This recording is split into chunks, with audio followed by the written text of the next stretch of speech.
pleased to note that we have the Secretary, the Department of Rural Development, the most famous department to all of us. Secretary, welcome to the committee and your team. We're so pleased to have you this afternoon on the inquiry into the 2026 Appropriation Bill 2025. As usual, I mean, this process is not new to you, Secretary. You have been part of it in the past. All that we are doing is basically just to inquire into what are the kind of priorities that you have, looking at the trend in terms of the allocation of resources. Also, if there are major consistency with the fiscal strategy that the government has announced. Let me just begin by saying that the train law, the ministerial allocation for the last 5 years, you have always been receiving major part of the share of the resources. I think we have just came out from the presentation in which you are listed somewhere, rank 4th, as one of the ministry that has received the biggest share of the resources from the government. The trend since this year and then going into next year, I think it will remain the same year on year. There seems to be a slight drop. Oh, well, a huge drop here. Yes. So it could be that, we are maintaining the current year's allocation. No changes have been made, possibly because of the variations that have been made since 2024. So I think that's where you are maintaining the allocation this year. So that's where the picture seems to be. We are receiving that year to year or year on year allocation have remained the same, with some 2% slight increase. On the guideline that has been given, obviously a little bit different along MRD, they are suggesting a 80% recurrent to 20% development ratio to the funding, but I'm quite difficult to do that long ministry in which you are actually distributing resources to constituencies. So you have a bigger chunk to the development budget than the recurrent. I think your share would be around what here? To 70, yeah? 80% on recurrent, 70 on the development allocation. So that's a ratio. 30 to 70. But I think overall, you're still maintaining the same resource allocation. Some questions ought to be asked no more. What happened to the regulation? Regulation to the Rural Development Fund Act. Is that something that will soon be enacted? Or is it something that will still have to go through some scrutiny from Cabinet? Let us know. And what kind of regulation you may follow me? Yeah? What kind of regulation? Because, we are a legislation without a regulation is not a legislation. Yeah? I think you may always mention in that one, but we'll hear from you. What's your view on that? And whether or not regulation by me come. And perhaps other members will want to ask some question. So should we throw question to the PS first, or maybe you want to respond first? Or yes, can you respond to some of the initial statements that have been made? Feel free, please. Thank you, Chairman. Members of the committee, thank you once again for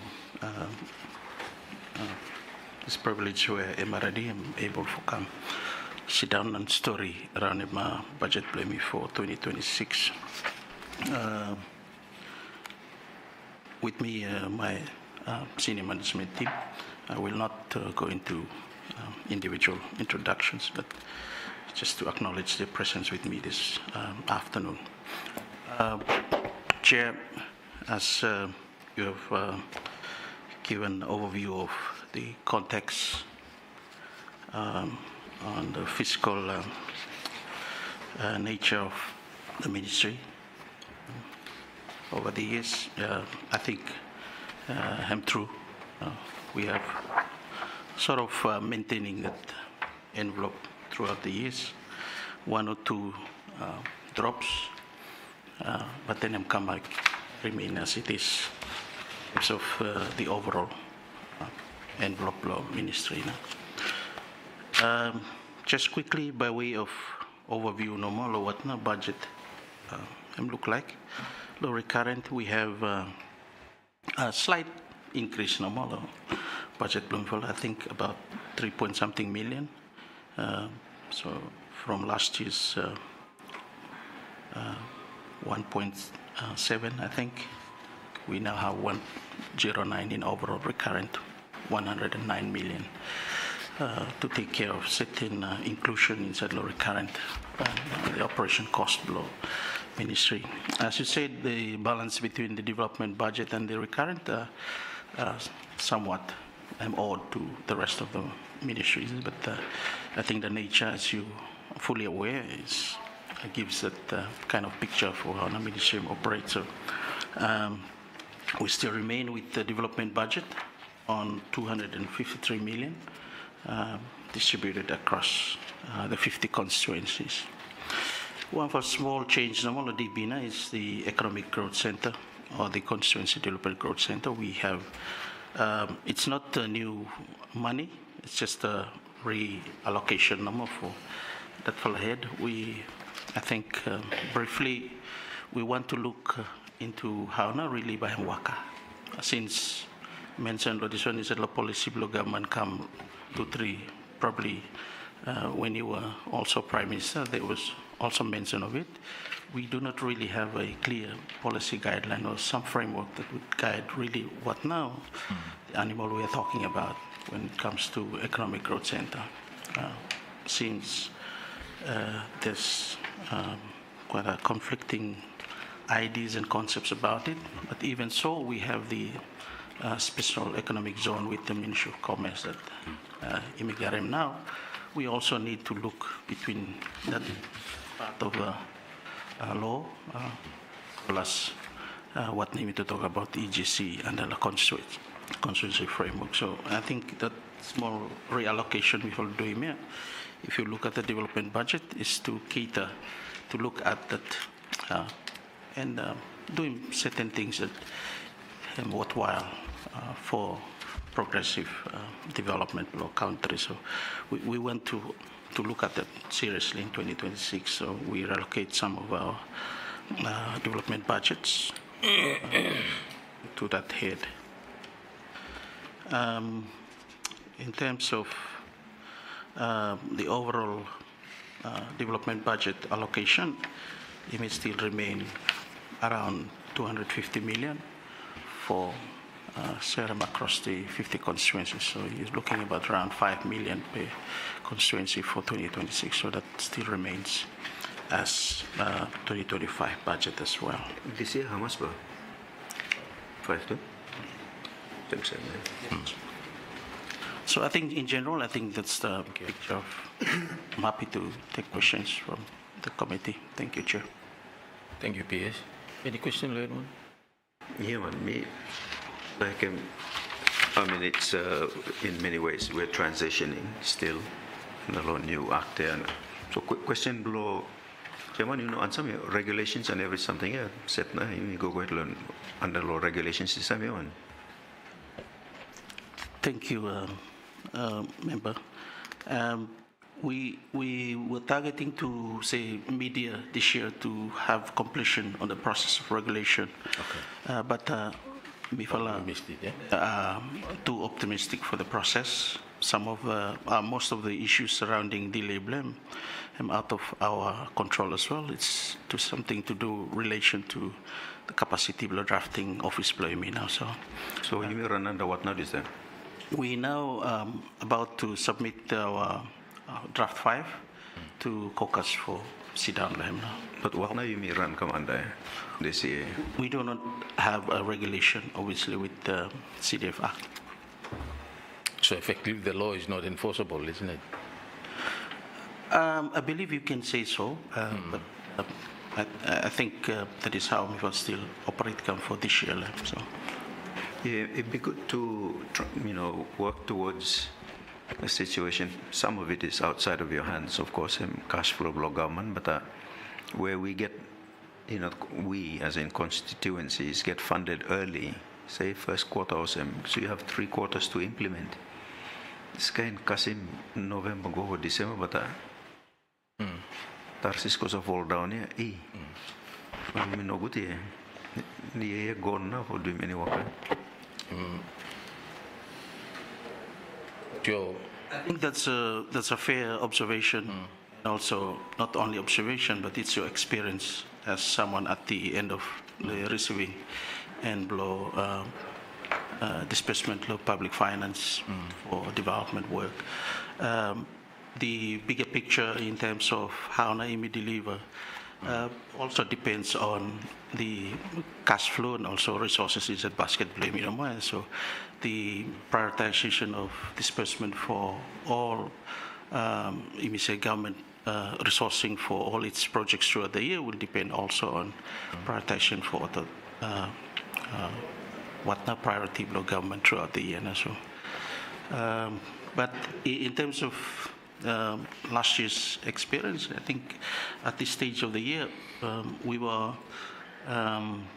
much below in terms of disbursement rate blaming, but then before Christmas we have 100% disbursement law CDF to all the constituencies. I think that's at this stage we are at a very good level of disbursement done last year, so I'm hopeful that by end of this month or even early next month we'll have 100% disbursement as well for. But that does mask the reality. The reality is you get to December and then everything you may try for doing, and it can result in loss and waste and all that kind of something also.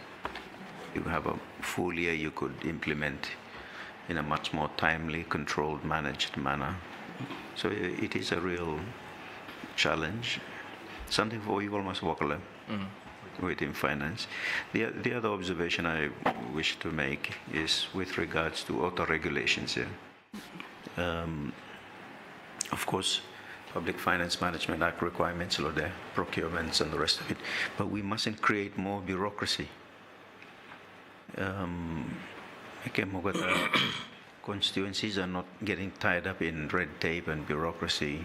It's a necessary evil, but keep it to a minimum so that we can deliver more than spending time on paperwork and also.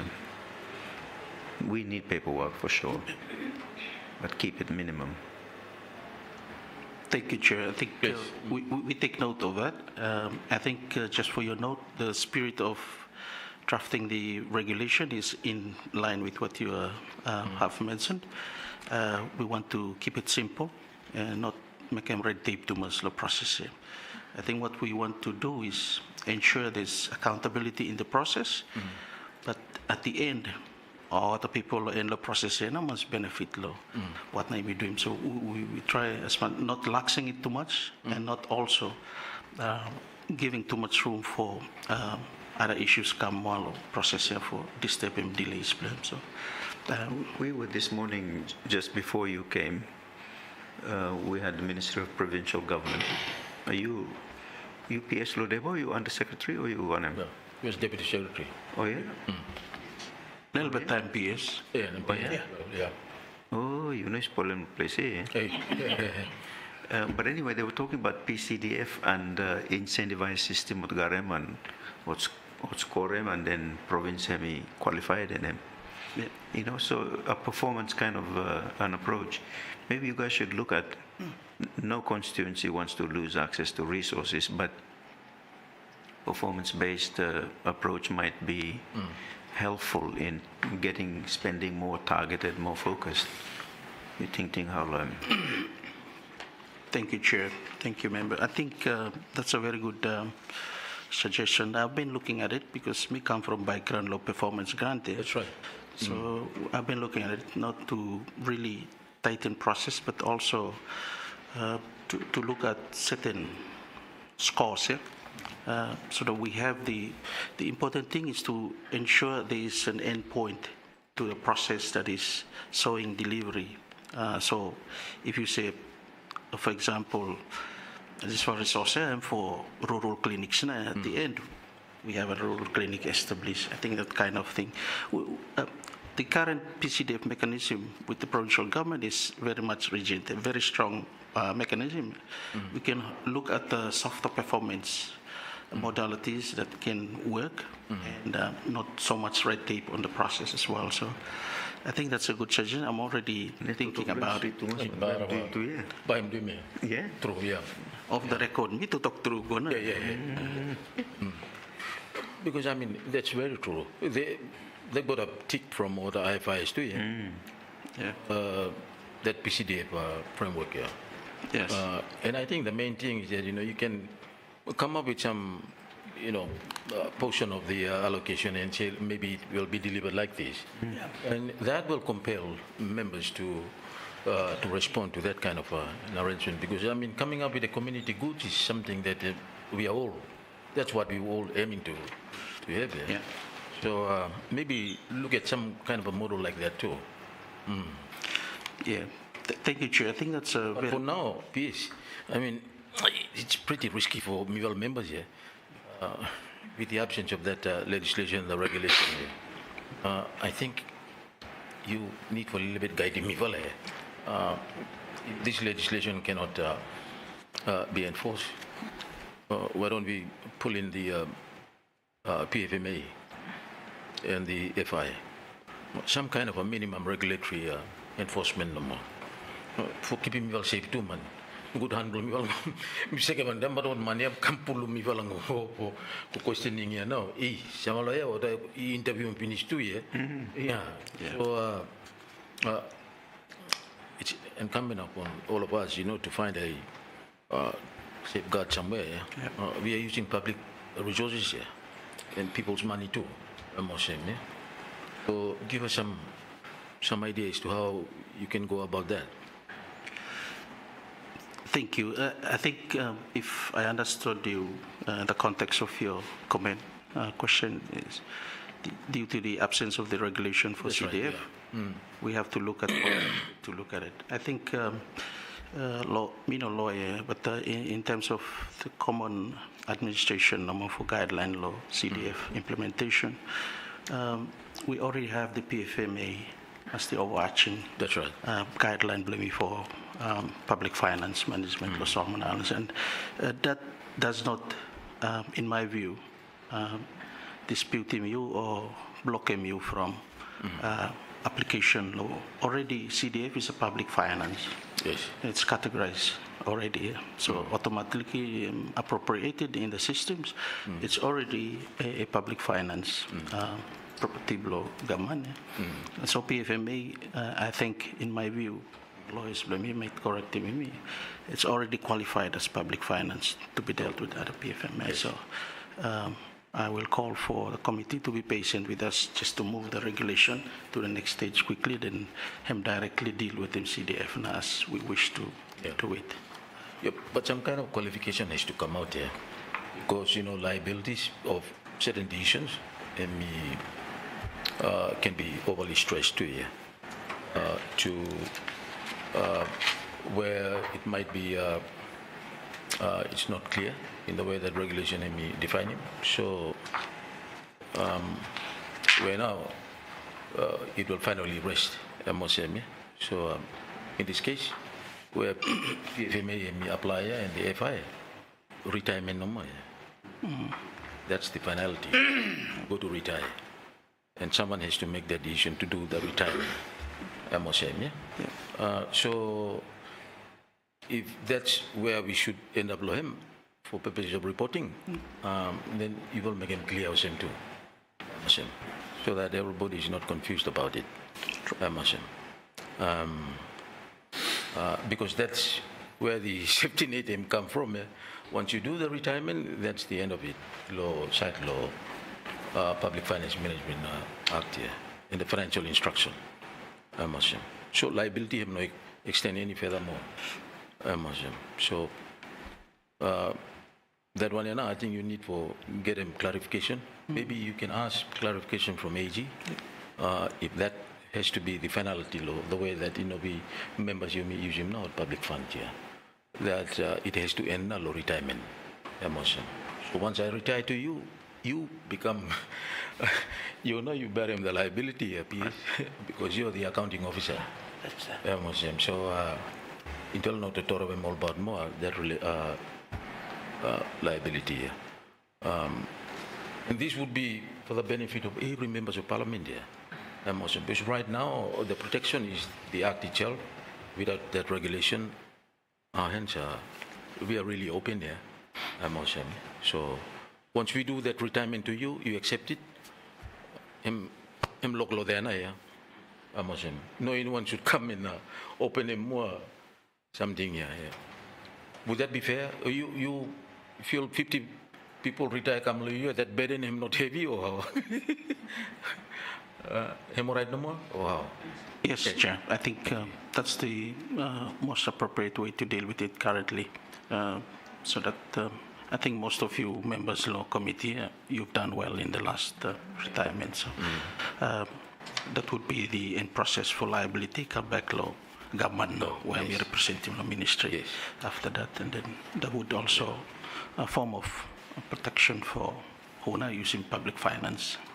And for the interest of public, we are not raising this issue for the purpose of hiding Namifala as elected members. It's just that, we want to make sure that our responsibility to report in the way that we handle public resources and money that belongs to the people. We are just a custodian.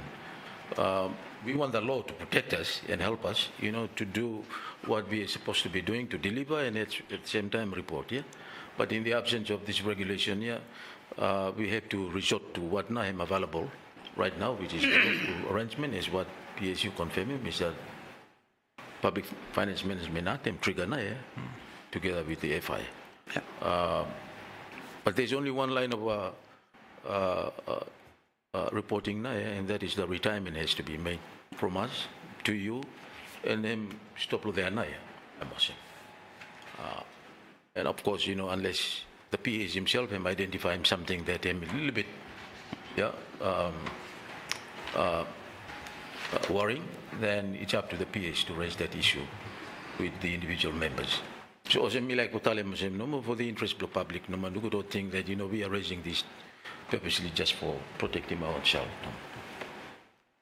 I hope that is clear. Yeah, very good, very good. Yeah. What time RSTP come?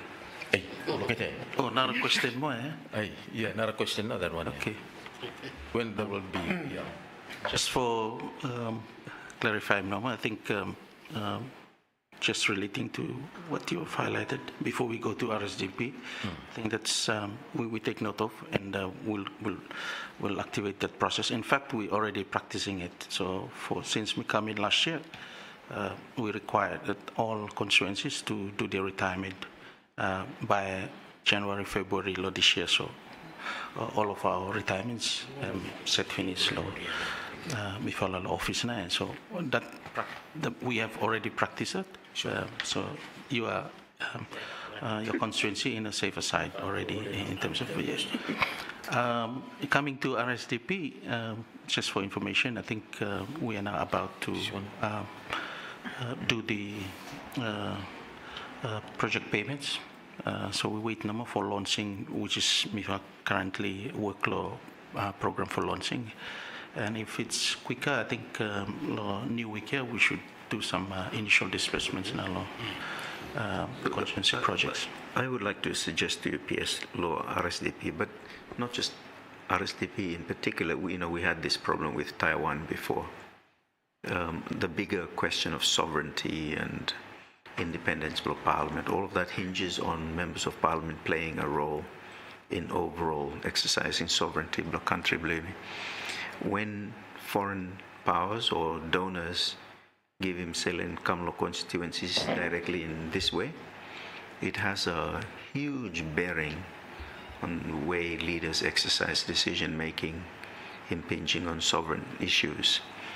So me, like for suggest them, you think around him good, you take him paper go to cabinet, and then constituency funding, where him come through law, budget and even non-appropriate funds in the way that RSDP him come because of the way switch him happened from Taiwan to China, or to inherit him Taiwan funding before.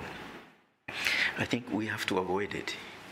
No foreign power or donor should be funding in the way that RSDP is currently structured, such that, if or to withhold him, by him inducing certain actions or inactions, or if or delay or that kind of something. So we should be, if we're going to continue funding constituencies, we should be funding it out of our own resources. And then in Selen committed RSDP could be going to other sectors where Barano directly influencing members. Yeah? This one for a grave weakness, law, governance and leadership, blame me. And big problem, bit around the bush. So start thinking about it, and you should formulate policy and take him to cabinet. I would really endorse that proposal. I mean, you expressed what that was excellent, in terms of the exposure, other foreign policy issues and that implication. Yeah? But I think just looking at the way that, we can deal with it, this is how aid can become fungible. So where you think that there is some reservation on it, law, where that, they can deal with us. Let him, this one him come, then him create him something for him jump go or more. So get this allocation to all the other sectors, and then you increase him no more RCDF by this amount, knowing that other priorities in the budget will be funded by. So that's how aid become fungible. So I think you have some very good options to do. Then, Emi avoid him now, them being directly exposed to, the local level, political plays. He may remain clean no more, the way that, you may deliver him to our constituency out of our internal resources. But of course, nothing is going to be lost because, this is going to come in and then cover up what other priorities in the budget. And the fact that they're non-appropriated. Oh, yeah. So, we had this situation in 2023 where we suspect that RSDP was stolen big time. That's $80 million. Games. Yeah, no. 2023 RSDP for constituencies. There's been no reporting on that. Or some don't have it yet. Many didn't get it. So, but because him non-appropriated, him outside of the budget, so him look also him Selen bloget that bloget money no more. So te take him no more. Me misuse follow head bloget him all right no more. That's not the way it should be in the name of the people of Solomon Islands. And so, a clear policy needs to be had. That 2023 RSDP had influence on the elections last year and on the politics, and it's just not on it. It has an impact on our, it's foreign resources having direct impact on our internal politics and sovereign decisions. It's not right. It just is not right. So it is one thing to say, you take him come in and appropriate it. Then we know for sure him fall in under Law Public Finance Management Act and CDF Act or whatever else. But the fact that him off budget, him just leave him very murky. It's not good for our country. So I think you should give it some urgent thinking and action. Take a policy, go make him tie him up. What's your take on that? Yes. Thank you, Chair. I think I mean you are well protected. Yeah, no. I'm fully noted of Minoti Mota suggestions. I think there's the issue of donor relations with him state much broader than specific one, yeah, but it's something that the whole government approach to addressing how now off-the-record budgets should be addressed is something that we should seriously look into. And specific for my ministry, I think that is the step that we are continually taking with him, the specific donor. So I think we will, hopefully, we will initiate the discussion as our part to play in the whole process for international development and donor funding, Los Solomon Islands. So I think that's something that I'm seriously, personally, as PSV MRD, will deal with it in that context as well. So, thank you. Any other questions? Yes, no, you George. Thank you, Chair. Me got him maybe not really a question, but I was for suggestion. Please, this fella Seleni, him no blow members of parliament, him blow you know accounting officer. If you no like give him come, him all right no man him blow you, and time any problem, you know reporting officer or same. Thinking blow me him or same.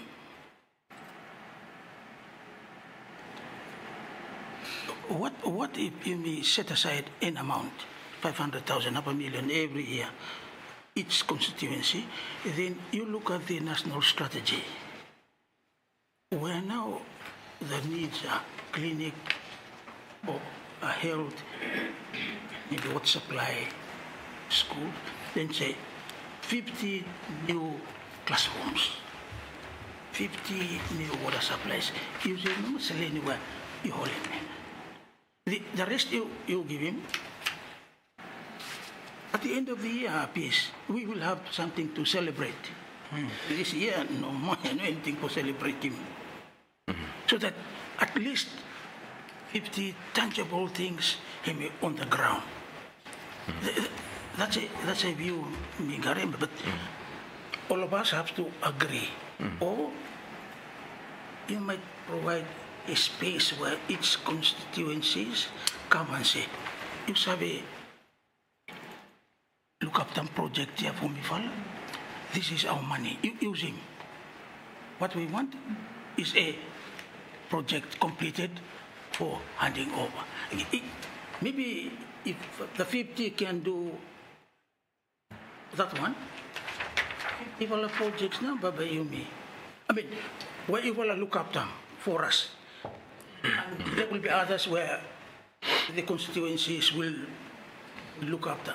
Yeah, but something also maybe imminent for try them out or looking at the national strategy.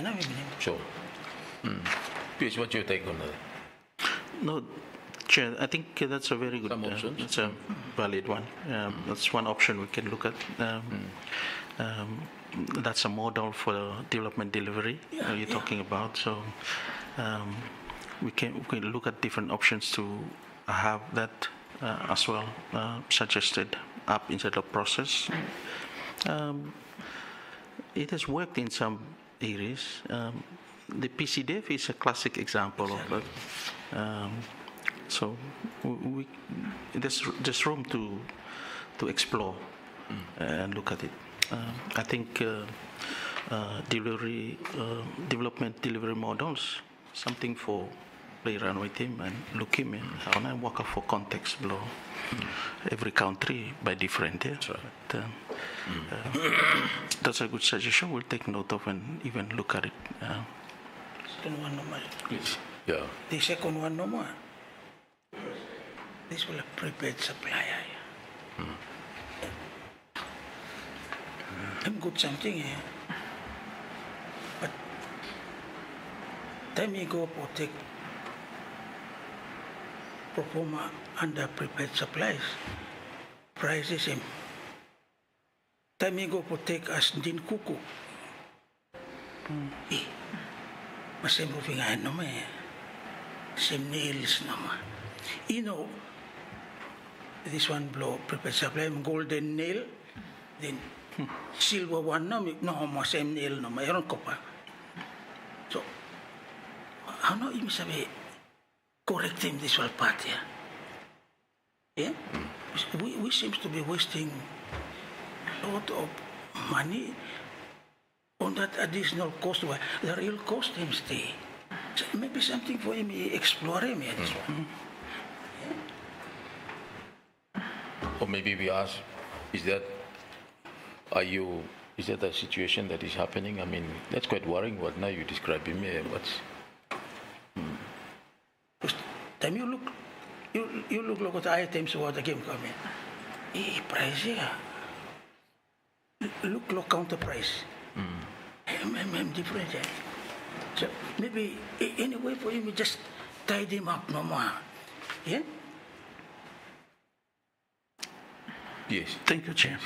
I think that's a valid concern, which already also we will take note, and we dealt with it in the current PSA.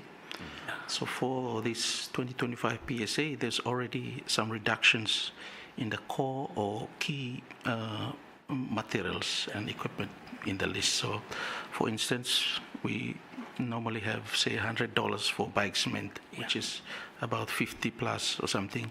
The cheapest probably in town would be that. If I'll drop it down around $60 for bike cement. Yeah? So that's a quick review that we did before the PSA IMI applying this time. So the PSA for 2026 is now in prepare for mifal advertising. So we'll come again and look at the prices again and try for drop them. I think a market risk now at a business blame here applying price limit because we hold a price for a certain period of time which globally control them no price so they are holding that in expectation that if price fluctuate over the year they will still make profit out of that fluctuation global price for cement, steel and other things. And so we the risk inside law that one so in a normal business sense what is on the shelf can be sold overnight, no? So it doesn't have the risk there minimal. The risk with something that you lock on price over a period of time, they would also consider it. But there's still room for negotiations with our suppliers who will be applying. So we'll set that certain minimum price again for PSA 2026. So already I've advised the management team for Lukulahem to have a second review of our price listing that would benefit everyone so that we have more value for money. What now the goods blame out there in the market and for the people at the end of the process. Any other comments? There is a popular sort of kind of not popular. It's some some ideas venting out on the PSA here. Why can't we use constituency as PSA? What's your view on that? Yeah, so PSA is a formal business undertaking, or PSA is a procurement process, but government deals with legally registered businesses. So if my simple answer, if you satisfy the PFMA and the procurement guidelines blame me, if constituency registered business entity, why not? Nothing stops you if you're legally registered as a business entity. So provisions already, no definition. Community companies or whatnot. This government deal with him legal business normal. Yeah? So I think that's a very good clarification the PSA making, that where constituencies prefer to be a preferred supplier, I mean, I think PFMA alone no more. The procurement processes and the registration by entity has to be properly made. That's right. So I think that would be a clarification that we can give to all, even constituents, and the it is governing those constituents should also know that too. Well, PS, thank you so much. I think not much that we can ask you, but just to thank you for very candid conversation that we've had. We've covered so many things here. I think a lot of improvements will come out, and we have all trust in you. Good track record. Continue to run our ministry in that way. We've covered quite a fair bit today from regulation, I think providing some kind of a safety for water, and a transparent mechanism for members, to deal with the way that public resources are handled, to the issues, some matters concerning our relations with donors' interests in the constituency. I like the idea. I mean, I really want this idea that anything to do with the constituency delivery here, it has to be out of internal resources, I must say. And our donor partners' interest, I think, needs to be spent into the budget fairly for the whole country in a national, giving that provincial and national balance, in the way it will be delivered. And this one here in particular that you may talk about here, I think you have a fair good idea of how now, we can look at various options here, modalities of delivery. But the structuring blow budget here, no more was what we felt that I think it would be good to have you to deal with internal resources rather than overly exposed to geopolitical issues and so forth. But for now, thank you so much, PS, and your team. Have a great day. Congratulations, and thank you so much for coming. Thank you, Chair.